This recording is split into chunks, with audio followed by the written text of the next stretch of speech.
Hi, Corey. Walter.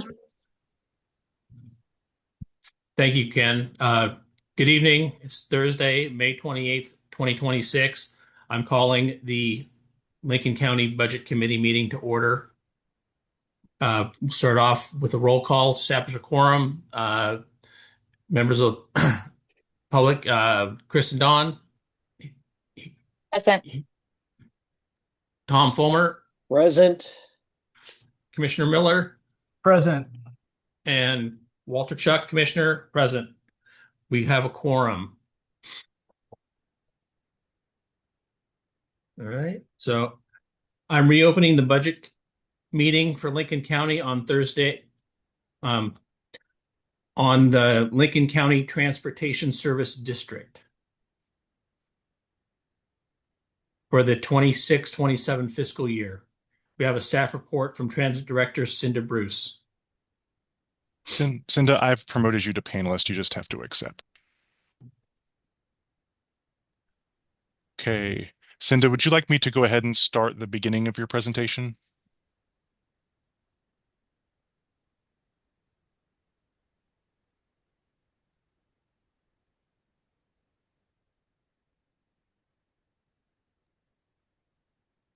Can you hear me now? I hear you, Cinda. Oh, there we go. Okay. I didn't get to get that fine-tuned before. Good evening, everybody. Good evening. Good evening, Cinda. So, is Lennon Pierce going to be here this evening? He is in the attendees. Okay.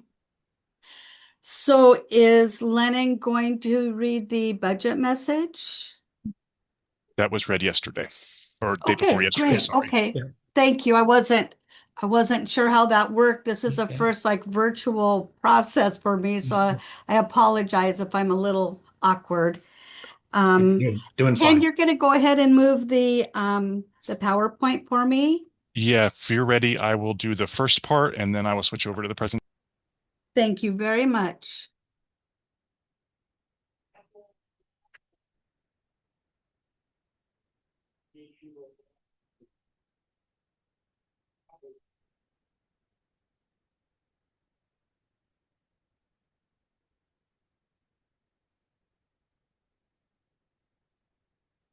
Oh, am I? Hmm.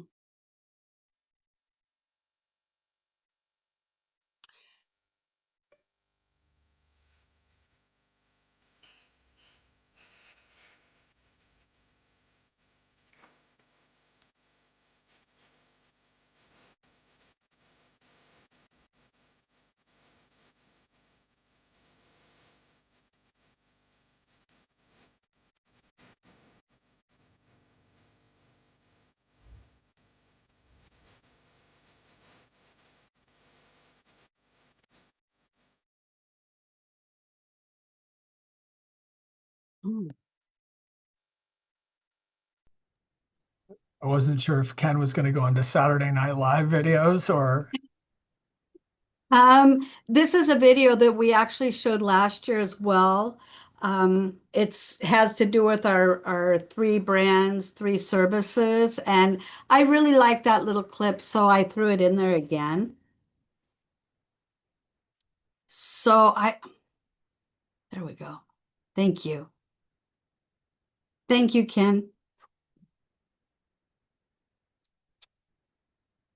So I put together our 25-26 statistics for Lincoln County Transit for your review.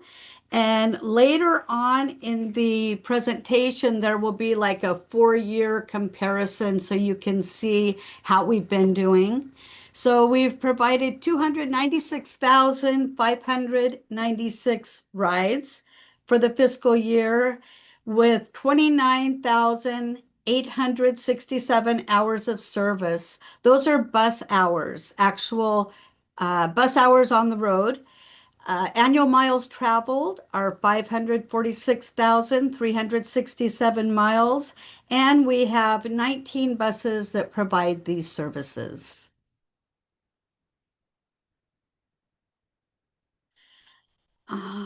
Our our property taxes versus other revenues that we bring in via grants and other things is 22% of our budget. The property taxes are 22% of the revenue that operate the transit budget.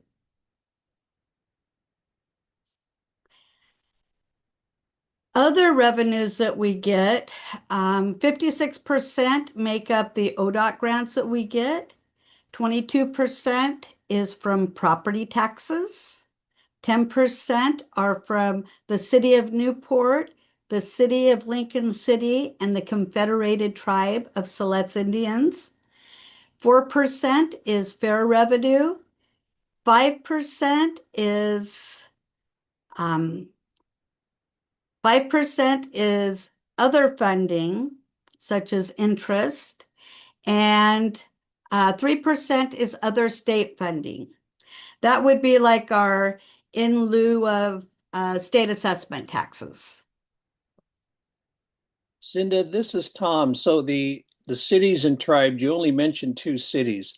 They're the only ones that contribute. The other cities in Lincoln County do not contribute. That's correct. Oh, okay. There was a time, way back, like before we had a tax base and we utilized volunteer drivers. The program's come a long way, but all of the cities, all of the 7 incorporated cities contributed to our program. And one fact is that the city of Toledo was actually the first city to start contributing to Lincoln County Transit, and they would buy us tires and give us money for fuel for our senior disabled van. That was back in the late 80s. Okay, thank you. Yes.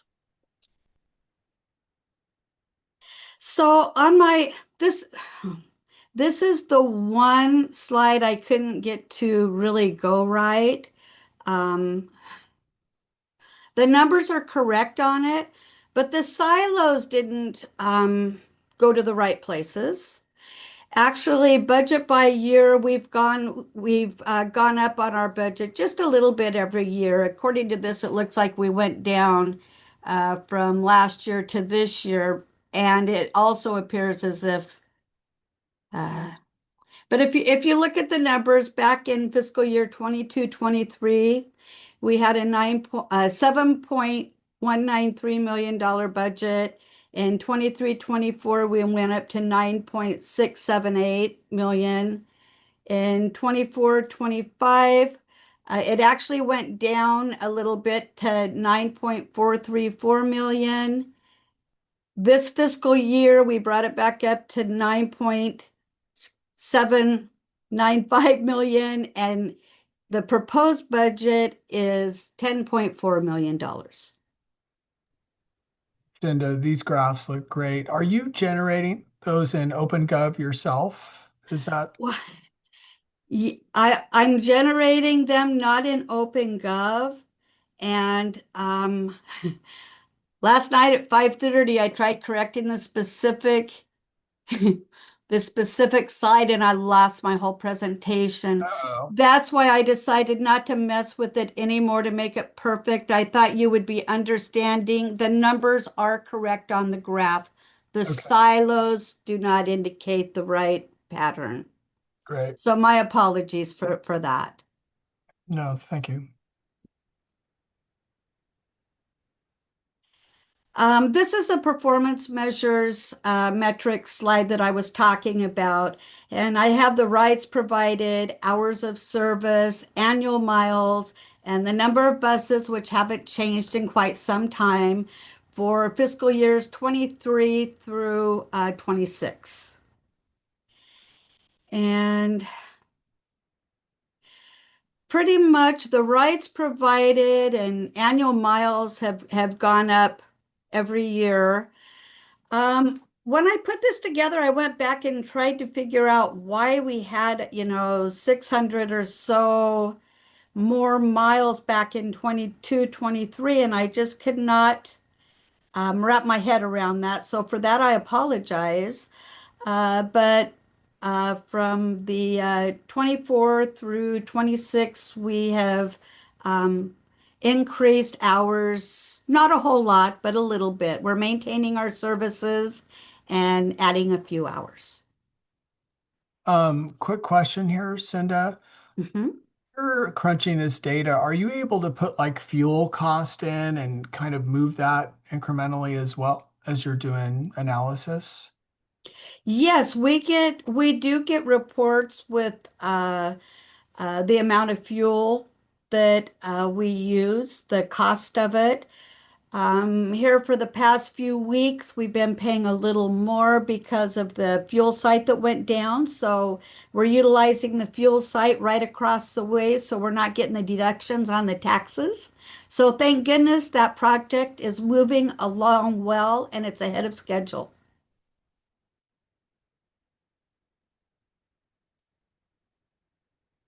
Goals and objectives.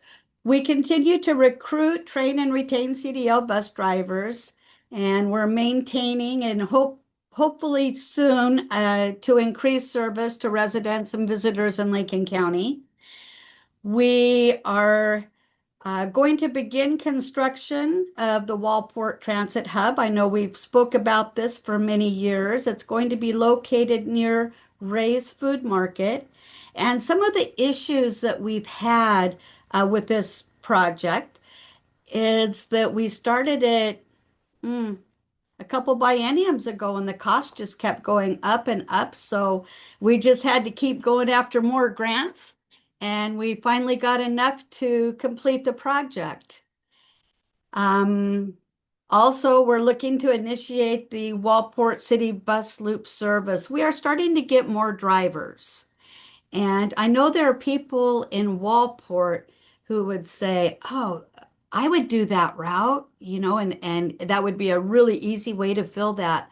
But we are a union organization, so our union contract requires us to post all openings to give current drivers a chance to sign up for them. And then after that process is done, whatever is the routes that are left over, we put out to the public to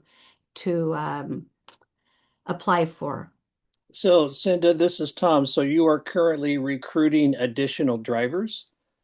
Yes, Okay. And that's yes, in your that's in your budget. yes, it is. Okay. Absolutely. I'm a stickler on budget, Tom. Um, We are going to be replacing two Category B buses. Funding's been secured, contracts are executed, and the buses are ordered. We're expecting them soon. And our biggest goal really is to maintain current transit services. So you will retain a fleet of 19 buses? Yes, that's Okay. correct. You're not increasing the number of buses. Okay. No, when I replace buses, it's because their useful life is over. And there's different categories of buses that have different years and miles that you have to use before they will allow you to do a grant to replace them. So when the buses come in, we put our old buses on dills.gov and they're bid on. And sometimes it's surprising the amount of money that we can get for them. And actually, I kind of expect for those numbers to kind of go up because everything just seems to be costing more. The buses by chance more fuel efficient than the old buses? How the They're pretty comparable.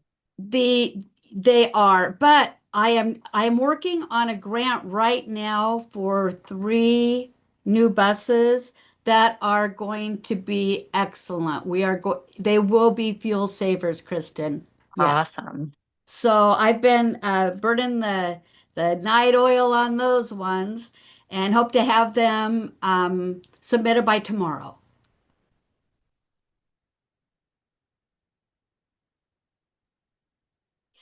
Our recent accomplishments is the development of a feasibility study and implementation strategy for alternative fuels and electric buses. And this has been completed at no cost to the transit district. It was a project that a company took on pro bono for the Northwest Connector. It's a 5-county alliance that Lincoln County is a part of. It's Benton, Lincoln, Tillamook, Clatsop, and Columbia counties. So we got those not very long ago. I will be getting those sent over to my board for your review. We've also, the design and engineering have been completed for the Wallport Transit Hub, which is a huge thing. This is really shows a lot of movement. Construction's going to be beginning in approximately 6 months. So there's a few things they're going to do down there to prepare for that. And yeah, I'm looking forward to the ribbon cutting for that. This has been quite a project. They just kept getting moved forward and forward. Not quite as bad as the Highway 20 thing, but it's starting to kind of feel like that. And Transit made the following purchases for the fleet shop. The fleet does all the maintenance on our vehicles. Well, everything they can. Sometimes there's warranty work and things that they have to send out, but the majority of the work is done in-house.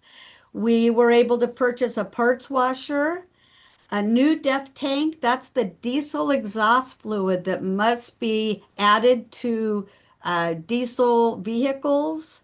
And all of the road department, all of their equipment is diesel.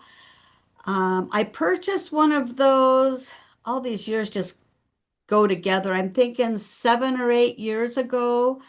But one of the issues is the salt air in Lincoln County. We're all familiar with it because of our cars.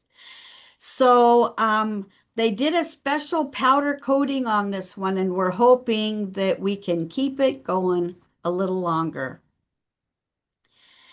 Also a work body for the fleet service truck. And this is a truck that they use to go out, say if a piece of equipment or a bus or something breaks down, they actually have a truck that we have supplied with tools and different things so that they can go to the issue and we don't have to have everything towed.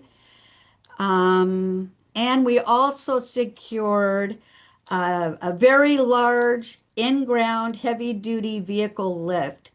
That actually allows the county to do work like on some of the local fire department trucks and such, because I don't believe there's another shop in Lincoln County that has the equipment to lift some of those heavy fire trucks and our buses. So these are all things that county departments will also benefit from these purchases. This is something that I've been doing for many years, working with our fleet service department to make sure that they have the equipment to work on our vehicles and other vehicles. And it's worked out very well. Cinda, this is Tom in Waldport. I'm just curious, and I don't need an answer right now, but do you have a rendering of the footprint for the Waldport hub? Exactly where that will be? You know what, Tom? They just sent me a drawing. I don't, my guess is that it's pretty close to scale, but I Okay, can't promise you that. that's If I fine. could get an email address from you, I will find that email and I will forward it to you. That It's would be, we've been working with Jaime with the city yep. to make sure that we do everything the way we're supposed to and that everything works out well with things that the city's currently doing. Okay. Does Jaime have that? Oh yes, Jaime has that. Yes, he does. Well, I know Jaime. I'll just get it from him. Fantastic. Thank you, Tom. Thanks.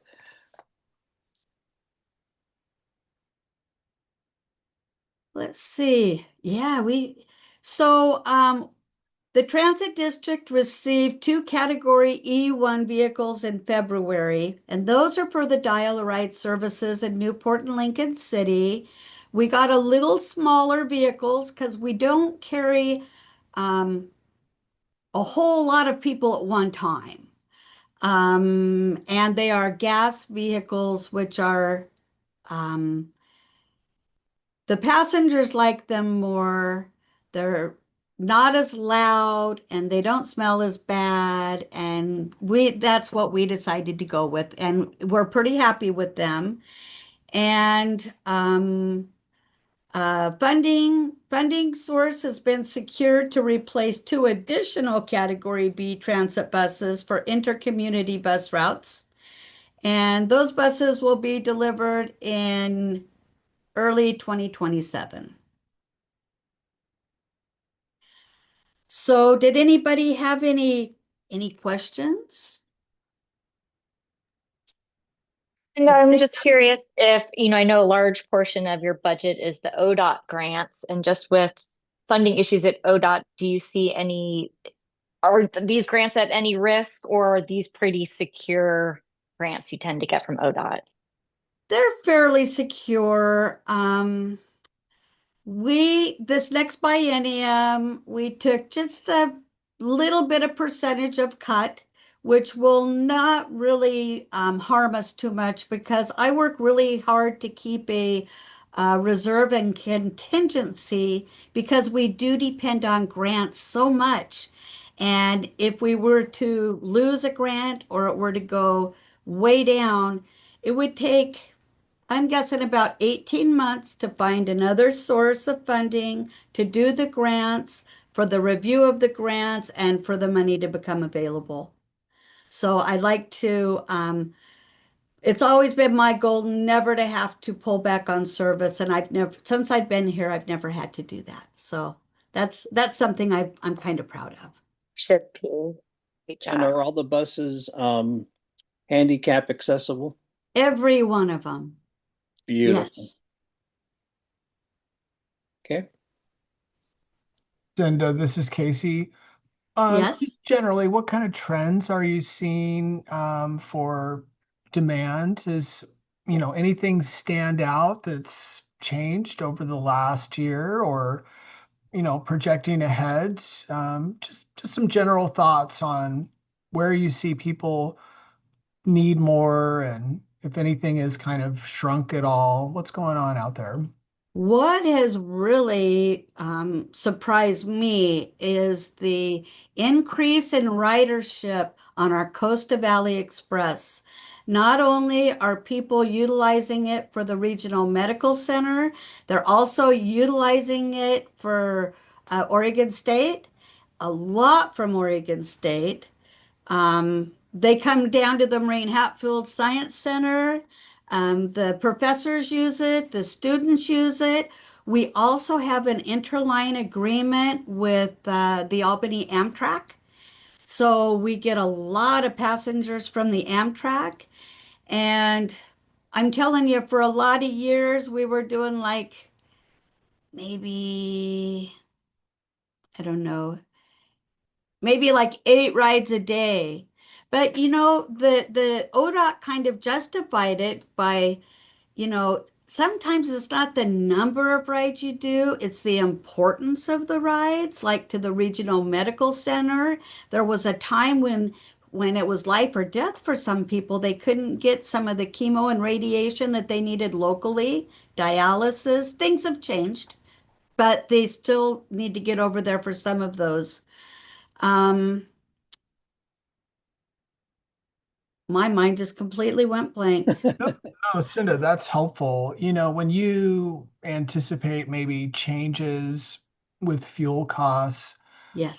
is there any usage that you see trends up when it's harder out there, when our community members who maybe aren't typically using transit might start, or, you know, I think we're seeing that on the Coast of Valley. okay. I remembered what I neglected to share with you. I was telling you it used to be 8 people a day was a good number for us. We're doing over 700 rides a month on the Costa Valley Express. Wow. That's a Wow. lot of transportation. And that's just our side of it. We do 2 round trips a day. Benton County does 2 round trips a day as well, which gives Yeah. our community 4 round trips daily to the valley and back. Yeah, Cinda, when you say 700 rides, we're talking one way. Yes, Okay, one way. one-way Okay, rides. gotcha. Yep. And that's just for our program. That doesn't count Benton County's numbers. Okay. Cinda, do the Costa Valley Express include Eugene and the airport in Eugene? No, no, but there is a point bus that meets up at the Amtrak that people can transfer to go back and forth to Eugene. Can you explain it? So the bus goes to Albany or Salem and then they get on the Amtrak? So we go to Albany Amtrak station, Okay.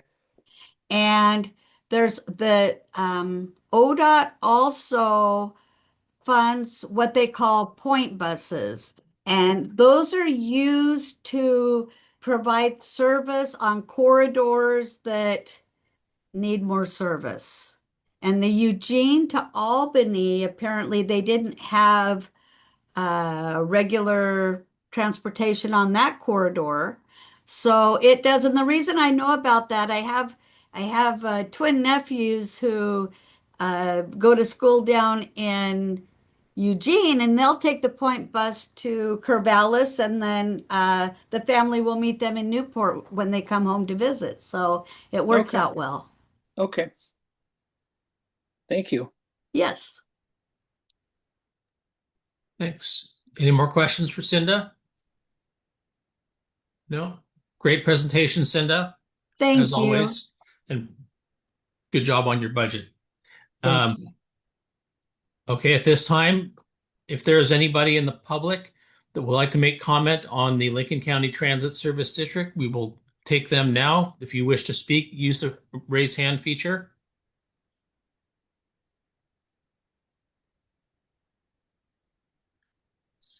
Any hands, Ken? Seeing none, Commissioner Chuck. Okay. One last. Okay.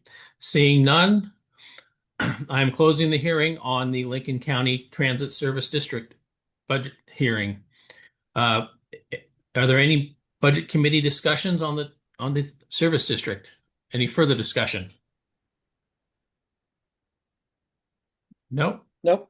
For me, Okay. great Thank you. job, Cinta. All right. Thank you, Cinda. Thank you, Cinda.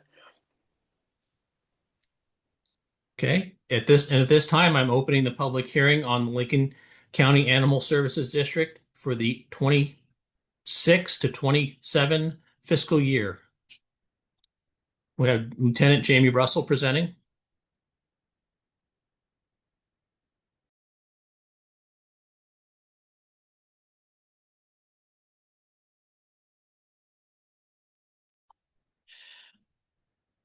Good evening, Budget Committee and Chair Chuck. Thank you for the opportunity to present to you tonight regarding the Lincoln County Animal Services District. Thank you, Lieutenant. Good to see you. You as well. Lieutenant, would you like me to run your presentation or do you want to run your own? You can, please. Thank you, Kenneth. So I'm here tonight again to present for the Animal Services District for the fiscal year 26-27. In front of you, you will see a beautiful picture of our brand new animal shelter located down in Walport on Southwest Doll Street. Super excited to talk with you a little bit more about that this evening and getting that open to our community, our county, visitors far and wide coming to see it. So really super exciting times for all of us here. Thank you, Ken. So as I'll talk a little bit more about, we do have a new animal shelter manager, Marie Gaynor. A little bit about our animal shelter and the services. So again, this is a animal services district. So not only does it fund our animal shelter, and staff. It also funds our 2 animal services deputies. The Lincoln County Animal Shelter and Services is committed to providing a safe haven for our community's animals by protecting animal welfare and public safety, rescuing, reuniting, rehabilitating, and rehoming animals in need, helping keep pets and families together, and promoting responsible pet guardianship through licensing and education. And that's really important to us. There's a lot of components, obviously, in that are very important to us. But we really want to provide the necessary education for all of our community members who maybe struggle or are challenged or get frustrated with an animal that's maybe in their home that has some behavioral issues. So anytime they call or come into the shelter, we're really able to connect them with the resources to be able to maybe learn more about a cat who is having behavioral issues, or a dog, or any other animals, because it's not just dogs and cats that we come into contact with at the shelter. Next, this is a almost full team picture of our animal services. We're missing one of our animal service deputies and our newest office assistant at the animal shelter. But this was the day of our ribbon cutting. Super exciting time for us. I know several of you were there present for that day to celebrate with us.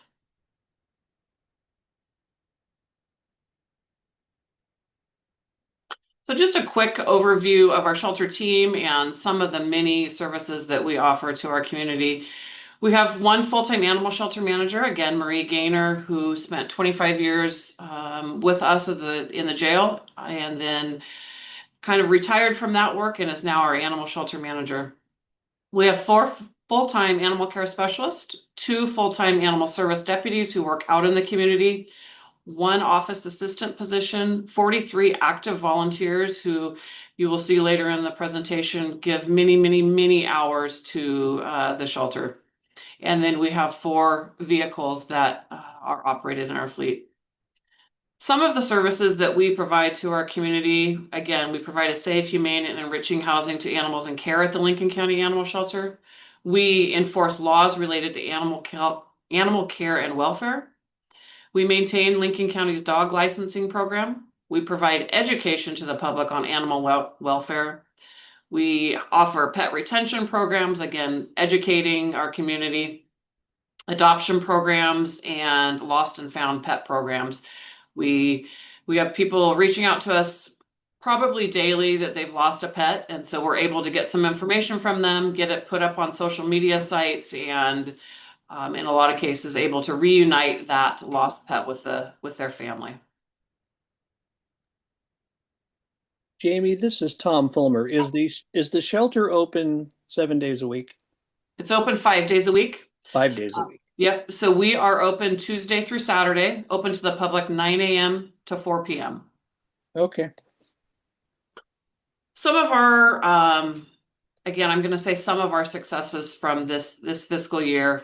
We cared for about 380 animals. We licensed 2,478 dogs. Our animal services deputies responded to 1,416 calls for service. And then our 43 active volunteers donated nearly 849 hours of work in and out of the shelter. So that is a huge amount of time that people have given to the community, the animals in our care, and there is so much that we wouldn't be able to do without their amazing work. And exciting, probably the most exciting for me, we facilitated the opening of our brand new animal shelter, again, open to the public Tuesday through Saturday. And it's been a long time in the making, 6 years of working out of a temporary facility. We're just so incredibly thankful to our community for assisting us in this big adventure and opening up a beautiful new shelter.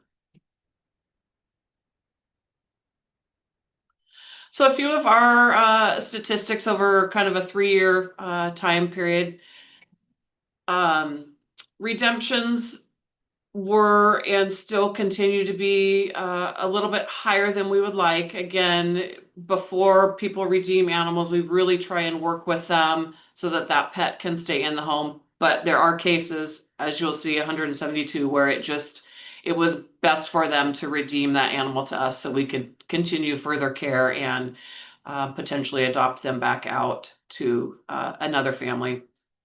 Our cat adoptions were really low. You'll notice a pretty drastic decrease there. So for the last several years working out of the temporary facility, we just did not have the space to take in or the ability to take in a lot of cats. Fortunately now that number, when we're here next year, should increase drastically because we've taken in quite a few just in the few short months that we've been open. So I think I'm excited to see what this next year looks like because we have already in a very short time done a lot of cat adoptions, dog adoptions. So exciting times. I have a quick question. It's a low number, but what are some of the other animals? Yeah, we do. We get birds. Birds. Yep. We've had sugar gliders, which I was not familiar with the sugar glider, but they're interesting little creatures. What the heck is that? Yeah, it's like a little flying thing. They're small, they're very fast. They get Okay. into very small places and hide. Wow. We had them kind of temporarily, and a family was able to come in and redeem them from us. So we just had them temporary. We get guinea pigs quite often, bunny rabbits. We have had in our custody larger livestock. We can't house horses and such at our animal shelter, but we work really closely with our posse and other volunteers to help house the larger livestock animals. But we've had snakes. Yeah, you name it. We've kind of had it. Any slugs? No. No, no slugs. No slugs. Thank you. You're welcome. Some more data. Volunteer hours. Again, you'll notice that number was down in 2025. Again, directly related to our temporary facility not having the room to have a lot of volunteers in the shelter at once, and just the environment was not necessarily conducive for volunteers doing a lot of work. Again, when we look at these numbers next year for this current year, that number is going to be much, much higher. What I'm really proud of is you'll see that our licenses, specifically our dog licenses, really jumped up, which is great. Again, more educating of our community, letting them know and reminding them the importance of having their dog licensed. And again, that does bring in some revenue for us. Set on automatic renewal for folks, or It are is there not. automatic reminders? Yeah. That is something we're working on. So people can buy a 1-year, 2-year, or 3-year license that does match whatever, their rabies, where they're at with their rabies vaccination. But we are working on a system where it would send out like a 45-day notice. In 45 days, you're going to expire. Call us, come in, whatever works best for you to do it. You can do it online. You can do it over the phone. You can come into the building so that hopefully we can continue that number rising.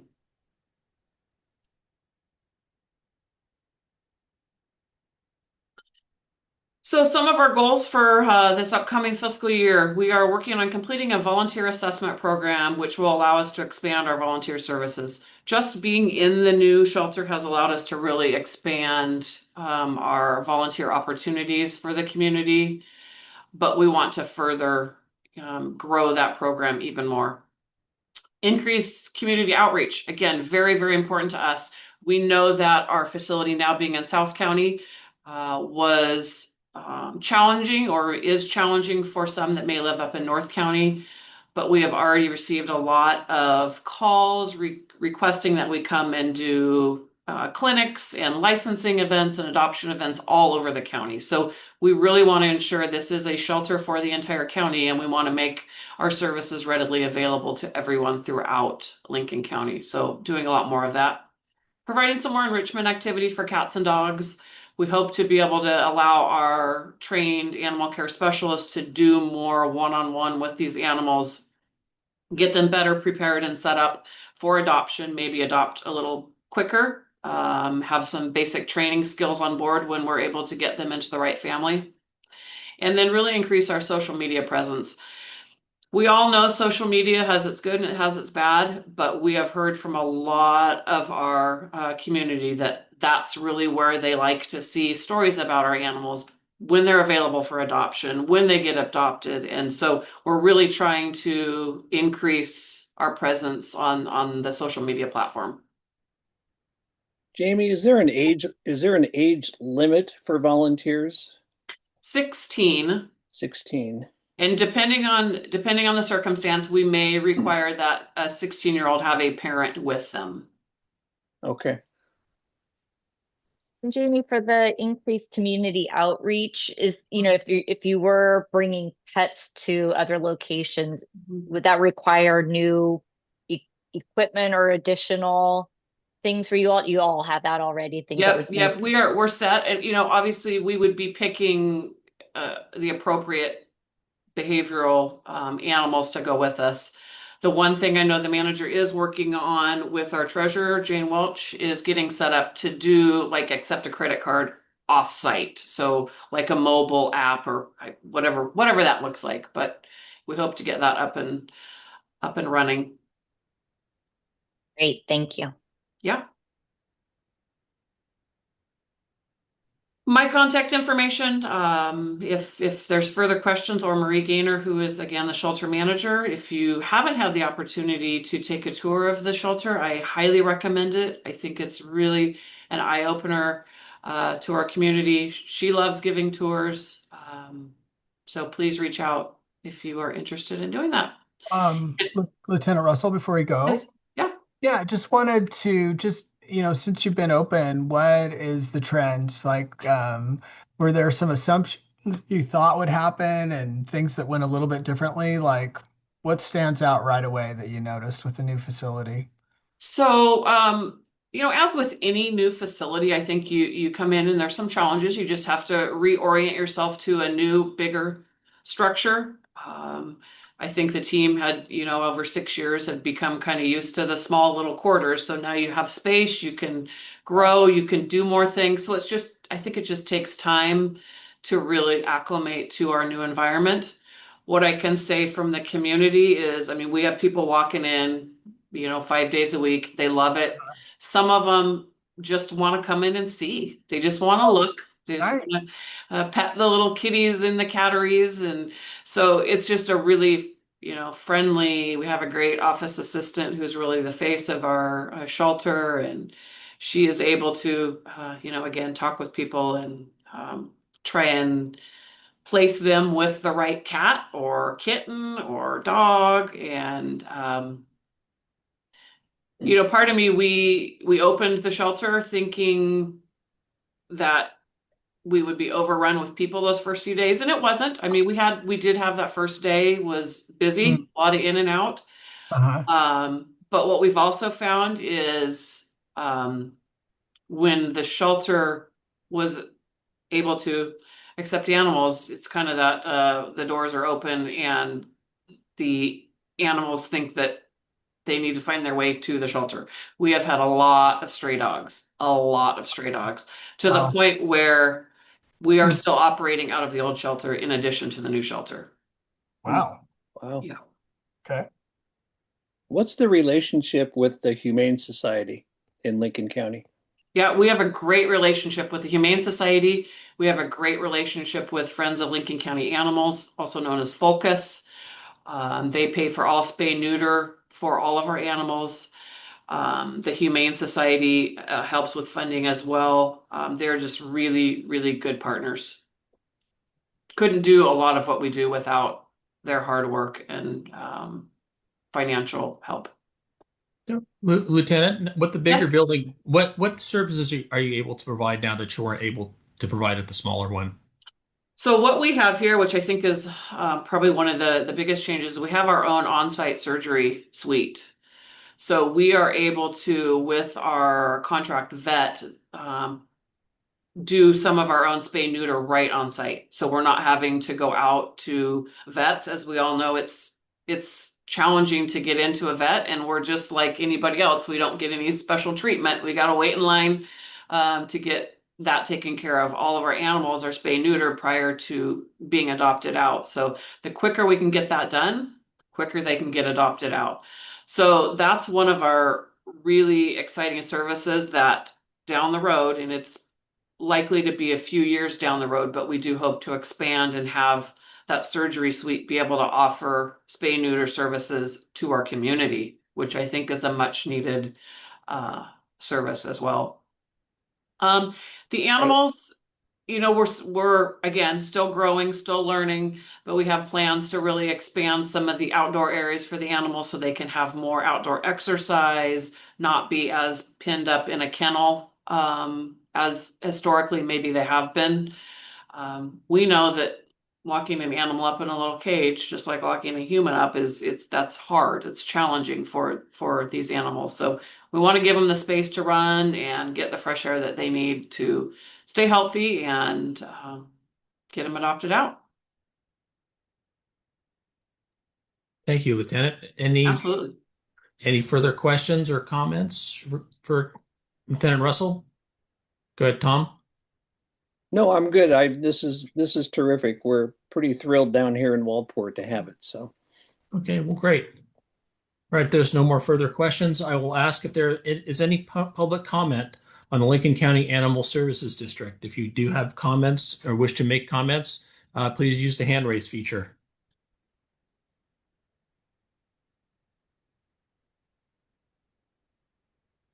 Seeing No none. hands. Okay, give it a second. All right. No hands, Ken? No hands. Okay, thank you. At this time, I'm closing the hearing.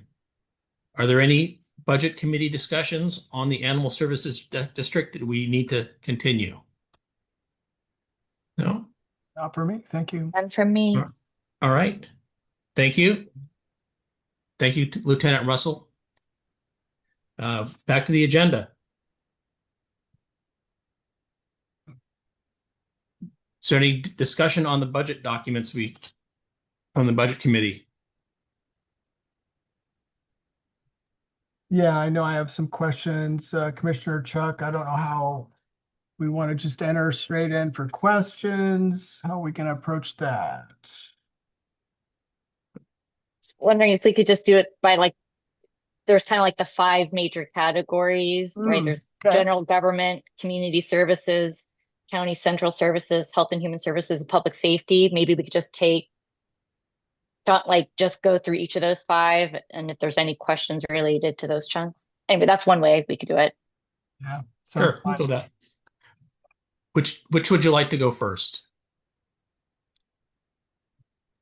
The first one in the book is the general government, so maybe start with that. Okay, we'll go with general government. Are there any comments on general government? Oh, sorry, go ahead. Oh, go ahead. No, sure. I just had a clarifying question for Mr. Pierce. Just, for all the sections, for the various programs, at the end of each program, there's the table that lists FTE. And I was just curious if the FTE that's in each table for each program, is that the FTE allocated for each program, or is that the FTE that are budgeted for this biennium? Yeah. So Ken, I can address that. The FTE count at the back of each of the individual funds or departments I'm referring. I think that's what you're referring to. That is how many are budgeted for that position. So there are my department is a good example. We've been running with basically 2 vacancies since I started almost literally, and you can see it still has the budgeted amount of a fully staffed because I want to be able to assume that if we get there, we could staff it, or this is also the source of the vacancy savings is those vacant positions. So yes, that is what is budgeted within the personnel lines for each of the individual funds or departments. Thank you Lennon, very can you give us an example of what page you're looking at? That's a great question, and I'd love to see what Kristen is seeing. Yeah, I don't know who's controlling the PDF, but if you can go to the finance department's a perfect example. Um, just because I'm so familiar with it. I Yeah. know who's there and who isn't. Lennon, can you tell me what page that is? No, not off the top of my head. No. It's in the general government. It should be towards the beginning though.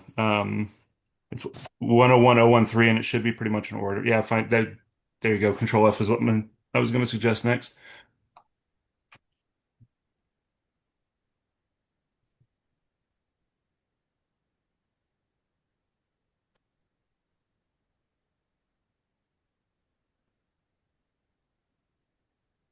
Uh-huh. Yeah, there you go.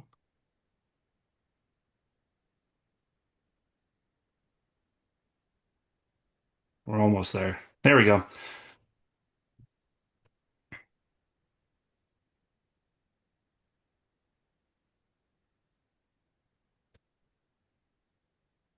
To let me Just know where you want me to a little go. bit farther. Just there you go. Perfect. So if you look there, between FY24 and FY25, we had added a point 0.5 position into our AP, and even while it wasn't always filled, that was still included in the budget. And so this is the same thing right now. We're not operating with 8.25. We're technically operating with 6.25. So we have the two vacancies, but they're budgeted. Just the again, that's the vacancy savings, and with the hope that maybe if, with the right person or the right candidate, maybe we can get some of these. They're pretty critical roles that I would love to get filled, but it's a slow process finding the right person. I'd rather hire the right person and shoulder some of the burden for a while than try to just find someone with a pulse. Especially in the finance office with the amount of work and flow that we have to handle and deadlines we meet. I it's one of those things. The right person is crucial for a lot of these different roles. So yeah, that's a good example right there of the FTEs, and all those are in the budget and in the personnel lines up above. Lennon, this is Tom. So are those positions that are currently vacant but they're budgeted, are they posted? Are they available? Are you recruiting to find the right person? Currently, yes, they are actually, but I'm unsure to the success that we will have because Yeah, yeah. we've had the payroll. There's a specific payroll accounting technician position that has been open for I think that opened either late January or early February. And we've had a few rounds of interviews and good and bad luck on that. So, Yeah, yeah, yeah. essentially last October, early November, we had Renee, who was the budget analyst, who helped a lot last year with this. She left, and then we had the payroll person who'd only been there for about 6 weeks, had a family emergency in South Carolina, and her boots out have made the exact same decision. Her daughter and granddaughter and things like that were they needed her, and so Right. she moved back to South Carolina. So we've Okay. just been operating, and then we had two vacancies that we were operating right before that. So we've just kind of churned a couple vacancies, and hopefully we can get another person or two that will actually help because I could have used an extra set of hands in there with me this year. Yeah. Okay. Good question. Thank you. Kristen, I think since we're kind of just in this general category, Lennon, do we have a total number of freezes and by department? Is there just a general number or breakout? We could kind of globally see where we're at. It doesn't seem to be summarized that way in the budget, but how would we find that? You're correct. It's not summarized that way in the budget. And I actually have, through some of the last discussions and revisions, would like to present that actual table at one of the other meetings as I've fine-tuned some of the conversations that we've had. We can get those numbers, at least the vacancies within those departments and funds. Yeah, thank you, Lennon. I think just kind of that. That overall view. Yeah, that Yeah. snapshot, like where's the impact at, right? Would just be just kind of helpful. Get a, just in time sort of glance at where it's going. So appreciate that. Thank you. Okay, so that's coming. Great.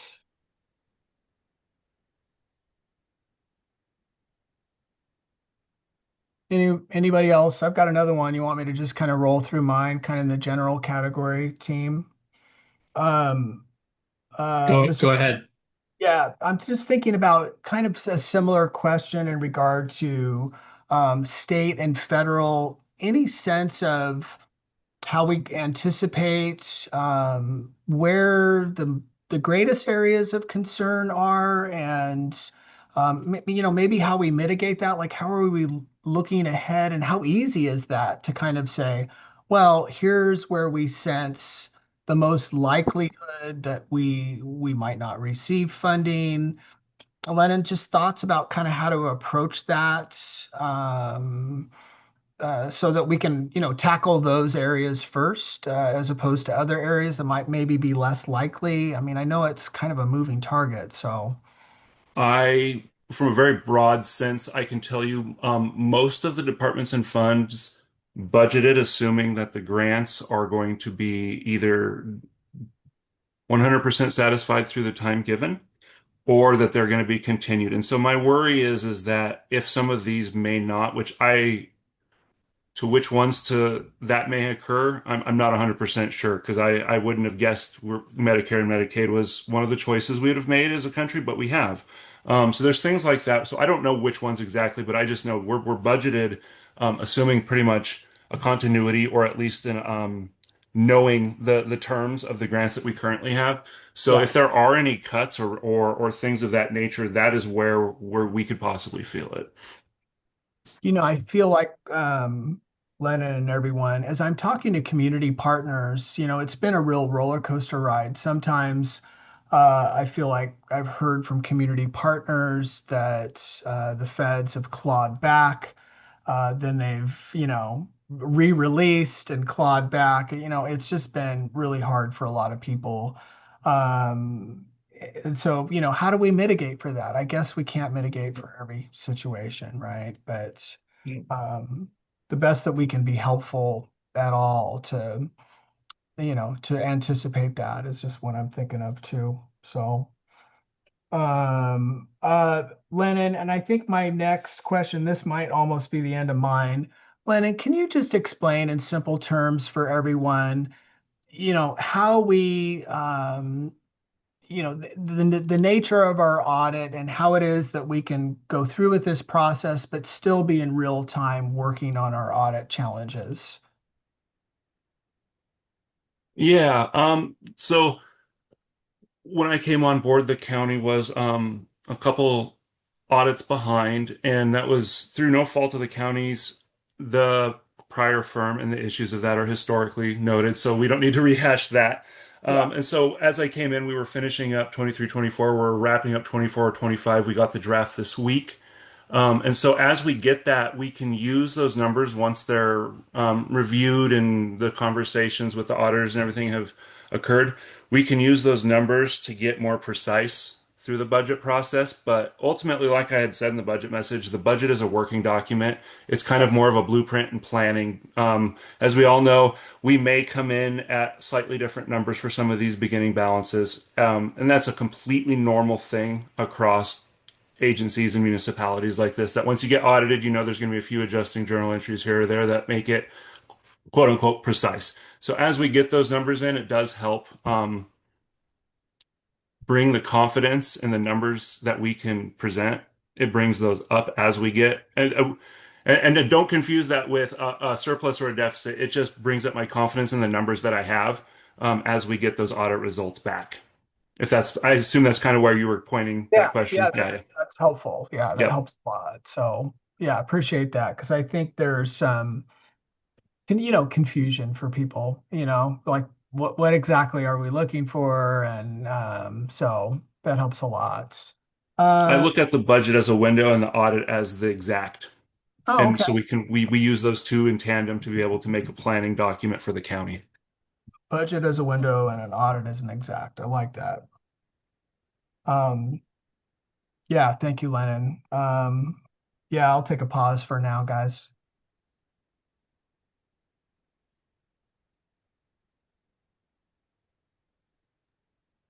Didn't have any more questions for the general government. Yeah, I think from general questions, I think that resolves mine for the moment. Yeah, thank you. And thanks for pulling that up, Kenneth. That helps a lot. Absolutely, Commissioner.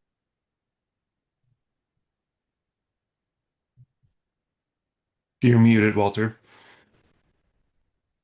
Are there any categories we do not want to discuss? Oh, Just taking temperatures. yeah. Hmm. Anybody want to, someone pick which one you want to do next? Pick the first one, so someone else gets to pick the next. Tom, or Commissioner Miller, why don't you pick the next one? What do you guys want me to pick? Just any question? Do you want me to repeat? Do you want me to repeat what the like big bucket Oh, yeah, categories please are? do. Yeah, please So do. the other ones are community services, county central services, health and human services, and public safety.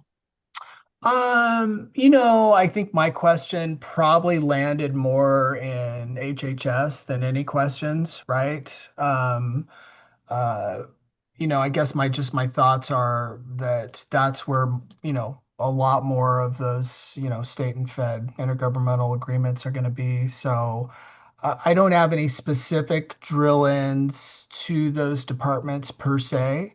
Well, yeah, actually, now that I think about it, in regard to HHS, it just seems like there is, a lot in public health and specifically tobacco.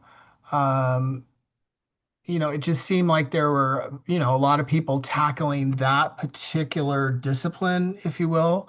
But I don't think we have a brand new HHS director. I don't think they're here tonight with us, are they? So, um, not sure. I don't see Florence Porchel either. So that would be kind of a specific question, everyone, that probably would be, you know, asked of Florence to say, okay, talk a little bit more about specifically like tobacco and how all those team members are and what are they working on, right? Like, I mean, there's a lot of people there. So, but I can move that into a direct inquiry to our new HHS director. Yeah. So, Lennon, since I do have one question, just a pretty easy one. How much of the general fund goes to HHS? We roughly close to $1 million a year. And their total budget is well over 100, correct?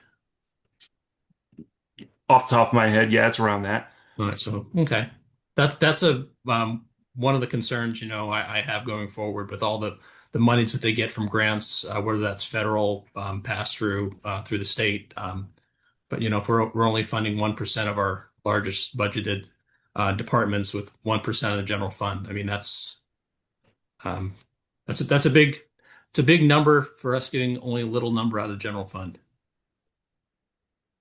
Yeah, great question, Commissioner Chuck. And Lennon, would that be mostly indirect costs? Is that a good way to look at that? So there's I forget the exact number. I think it's 600,000 for it's a TCM, it's a Medicare Medicaid match program.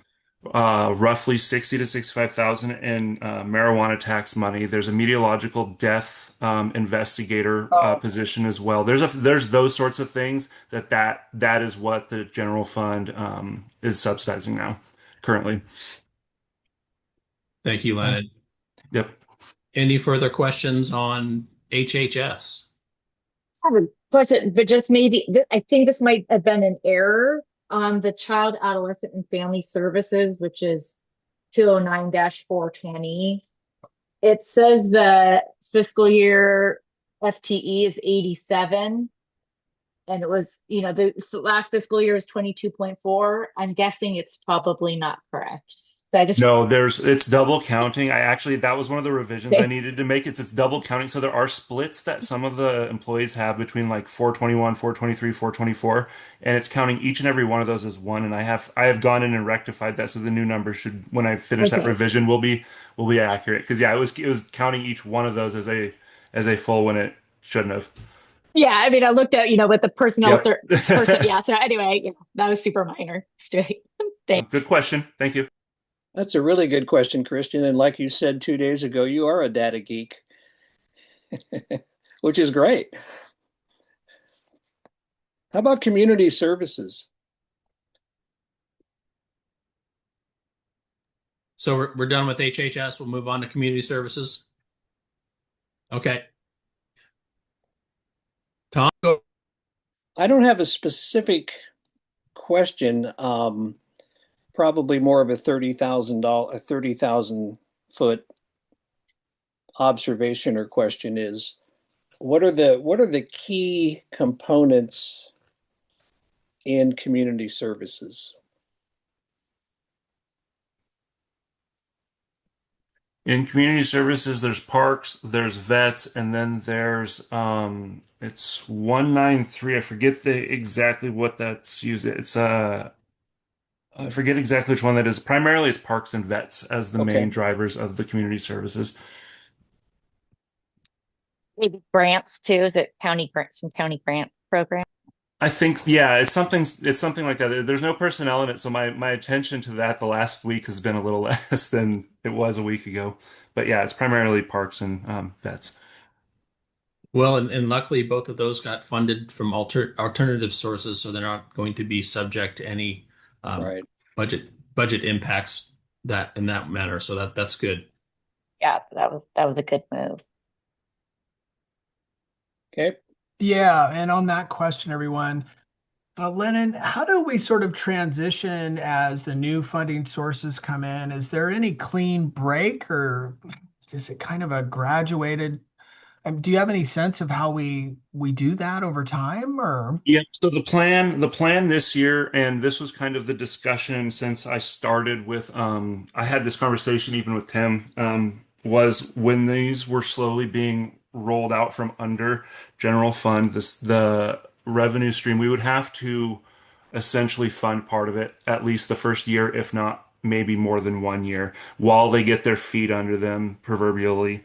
Vets is a good example. They won't see a cent of their levy property tax come in until October, November-ish, maybe December, depending, and then they won't get the full amount until the 3 notices have all been collected, right? So that they couldn't have technically really got to that point without some support. And we gave them the same amount of support as they've been getting in terms of the support of the personnel and the various other facets that the general fund does support. So it's not like we're just cutting the line and letting them out.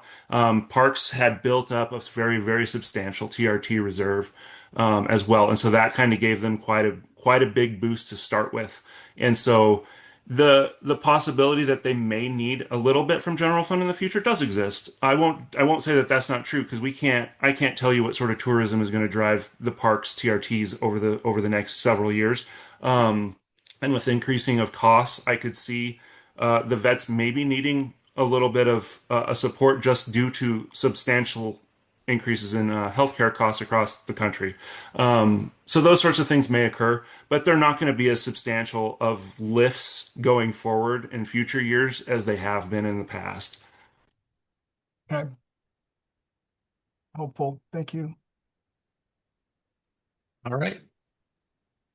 Who wants to choose the next one? It's your turn, Kristen. How about we do public safety? All right. It's the next biggest. Any questions? I look back at my note. I don't. Nope. Thank you. Stand by. No. Tom, any questions? No. Commissioner Miller? No, Oh. let's see if nope, I'm okay for the moment. Okay. And that leads us to our last one, County Central Services. Any questions or discussion on that one?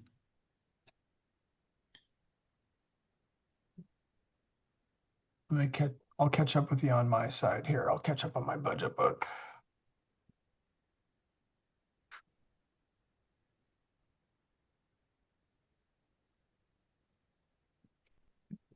Can you enlarge what's on the screen right now? Thank you. Perfect. Thank you. One thing to note in the revision, I found an option to increase the font of the text despite these all being size Mhm. 18, 14, and 16 supposedly in the software. It did not print that way, so we have Nope. now blown them up to like 32, and there's even an option to increase text. So it's going to increase the page numbers, but it'll be readable. That's terrific.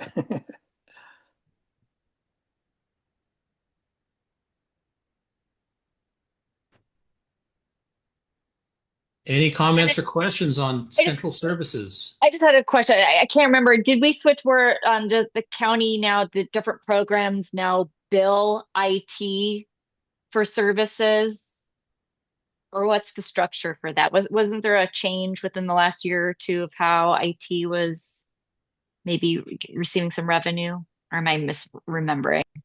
We're working on that with, I'm working on that currently on trying to figure out the exact amounts of and things of that nature with Todd because of the increase of software costs over the last couple of years. So we're working on the best way to do that. There is some of that being covered now, but it's not that number was set several years ago. So we're working on revising that number to be a little bit more adequate, to feel a little bit more normal because there are, especially with the cost of a new computer for a new employee, with the cost of RAM and hard drives, Yeah. it's the price spike on those is quite substantial, and so we're starting to have to be a little more aware of that because you churn a few employees and all of a sudden you're looking at thousands of dollars in just computer costs, and so that's something that I've been working with Todd on discussing how best to capture this moving forward.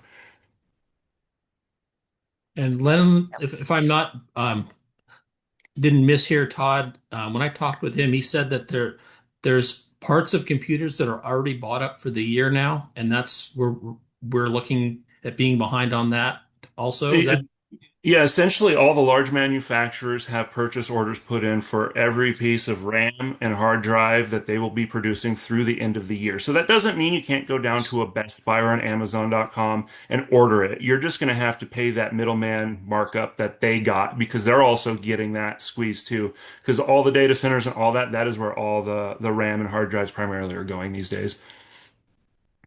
And then does the county have, a contract with a computer or for like IT purposes where you get a discount? Do we buy enough Yes. bulk? Okay. We do. It just there's even Dell's feeling it and starting to have to pass on the charges down from when I've discussed this with Todd. Yeah, even the large the good quote unquote government contracts that we have, they're still feeling it all over. It's the squeeze that's occurring across the entire world right now because of those demands. Thank you. Yeah, and then Lennon, just a general observation. When we look at any of these funds, especially departmental, and we see contract services, I mean, that can be a catch-all potentially for a lot of things. I mean, at least as it appears on OpenGov's end. Um, how do you work with departments and think about where that needs to be broke down? Is there a way to attack that as sometimes as a catch-all? Is that fine? How do you know when you need further refinement in those categories? And I just want to use like maybe my example. I think you and I tackled a little bit, Lennon, earlier in the year, where I was spending money on the commissioner's department for um, professional development, but we didn't really seem to have a good category for that. So how do we know when to open up a new line, and how to make that decision? So I'll address the contractual side first. So the contractuals, I wouldn't call it a catch-all by definition in GAAP. It has specific Oh, uses. okay. It's more or less things that aren't involved in capital planning and things of that nature typically fall in there. And it's usually reserved for specialized or subject matter expert assistance. For example, Okay. we hired a consultant through our contractuals for a couple of months to help lift after Renee had left. Things of that nature where it's either, and if you look at some of the other departments, the sheriffs, I believe, have around 1 million. HHS has around 4 million, and it's just to fill some of those stopgaps. Sometimes, and a good example would be for I'm thinking of facilities would be if there's a specialty sort of building project that they need that they don't have the licensures for, they may have to hire out, and that would be a contractual service. So every department kind of has one, and it's primarily used to cover those like very specific niche needs as they come in. As for the creation of new lines, that would be a discussion that we could host offline a little bit off the budget meetings, because that's one of those things where it's kind of the line items we have are more or less kind of gap defined for specific purposes. So if there's any specific types of expenses that you're running into, we can talk more specifically and where they may fall. And if we do run into that scenario, we'll address that when we get there. Okay.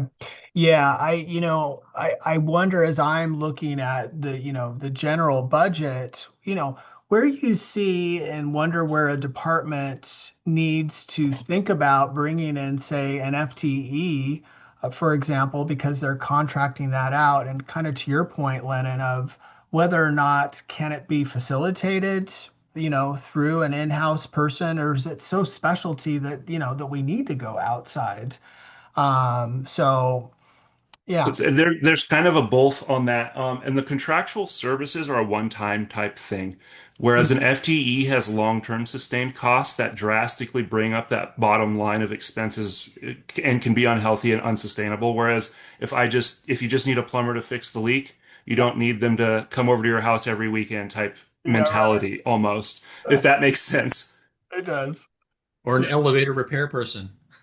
Correct. Yeah, exactly. Well, Good example. Live example happening right now. yeah. Yeah. Someone's working on the elevator now, probably, huh? Yep. Okay, Lennon, that's helpful. Thank you. Okay. Any other questions? Lennon, is there anywhere in the budget for commissioner discretionary funds? Mm,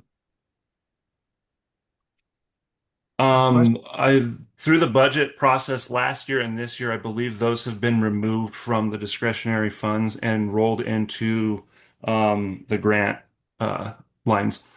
Okay. Thank you.